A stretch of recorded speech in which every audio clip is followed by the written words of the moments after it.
Hello and welcome to possibly the best graphics I've ever witnessed in a game. This won't be easy, but I'm now going to try to describe the wondrous countryside of Ezo, an environment that has left me speechless at times. There has been some unbelievable scenery in gaming before. Ghost of Tsushima was a masterpiece, and I always felt that Red Dead Redemption 2 was the most immersive experience I've had, yet Ghost of Yotei might just top them all. As I climbed to the top of Mount Yotei, I found myself asking whether I'd seen a better view in gaming. I haven't completed the game yet, but I felt compelled to make a video focusing on the incredible graphics I've been experiencing, and why I feel so immersed in the countryside of Japan. So join me as I share with you some of the best landscapes I've seen so far in Ghost of Yotei, and what I've been up to playing as Atsu. Ghost of Tsushima was one of my favourite games and has had a lasting impact on me. Years after completing it, I longed to be back in the countryside of Japan. So when Ghost of Yotei was announced, I was hit with an unbearable amount of optimism and excitement. I'm not going to deny that I'd been counting down the days until its release, but the night before the 2nd of October felt like Christmas Eve to me. When I was finally able to load up the game, it really did feel like Christmas had come early. Nothing could have prepared me for the world I was about to find myself in, or the way I would experience it. After the emotional opening scenes, where we discovered a reason for Atsu's search for vengeance, the world opens up.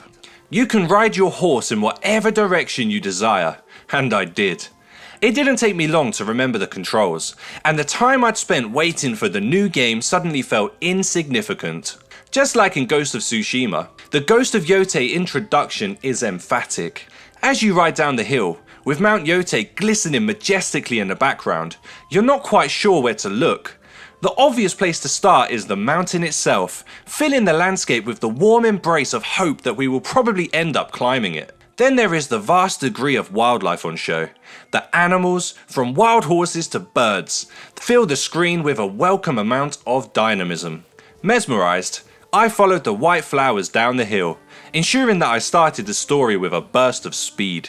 My favourite aspect of the countryside in the Ghost games though, will always be the colourful scenery. The wide array of colours on show is mind-boggling. Some of the most beautiful flowers I've ever seen are just waiting to be witnessed. Each area seems to be marked with a different colour of the purest vibrancy. I find myself wanting to explore every blade of grass before proceeding with the story. Playing Ghost of Tsushima, and now Ghost of Yotei, has convinced me of one thing. I must visit the Japanese countryside at least once in my lifetime. When I did proceed with the story, I was struck by the impressive art style. Every scene is so dramatic, and Ghost of Yotei certainly wouldn't look out of place if it was screened in the cinema.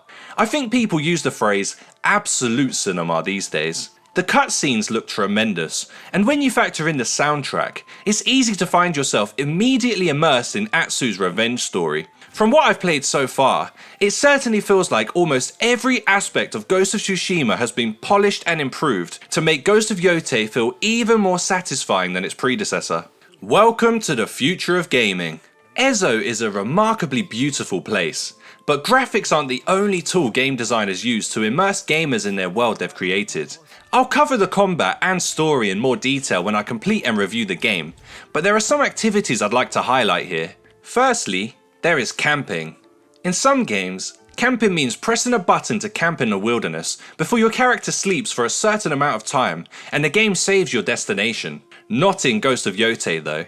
This is the first game I've played where the touchpad is so frequently used.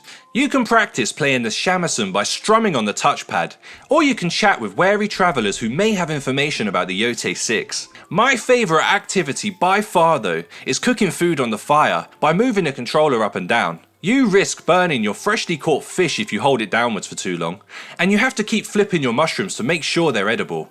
I also had fun shaping the tools with fire and a hammer. What a time to be alive. So does Ghost of Yotei display the best graphics I've ever seen? I think so, yes. It's not really about the definition of the views in the distance, or the ridiculous depth of the colours. There have been many games that have mastered those elements. Instead, it's the dynamic nature of the wildlife coupled with the fluidity of the countryside that I've never experienced before. Yes, Ghost of Tsushima showed us the potential for such beauty, but Ghost of Yotei on the PlayStation 5 has transported us from the past into the future of gaming. A future which now seems full of dynamic optimism and vibrant hope. Who knows, we may even be playing on a touchpad. Anyway, I've had enough of the real world.